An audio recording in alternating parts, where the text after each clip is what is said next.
If you need to request a refund on Patreon, follow these straightforward steps to ensure you complete the process correctly. This guide will help you navigate the refund request effectively. Step 1. Log into your account.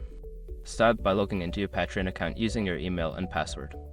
Make sure you are accessing the account associated with the subscription you wish to refund. Step 2. Go to your memberships. Once logged in, navigate to the memberships section. This area displays all the creators you are subscribed to and the details of your active memberships. Step 3. Select the creator. Find the creator for whom you want to request a refund. Click on their profile to access your membership details, including payment history and subscription information. Step 4. Request a refund. Before filing a refund or dispute, use the isshr.com link in the description to open the refund dispute deadline calculator and confirm your deadline. Step 5. Check your email for confirmation. After submitting your refund request, check your email for a confirmation message from Patreon. This email will provide details about your request and any further steps you may need to take. By following these steps, you can successfully request a refund on Patreon.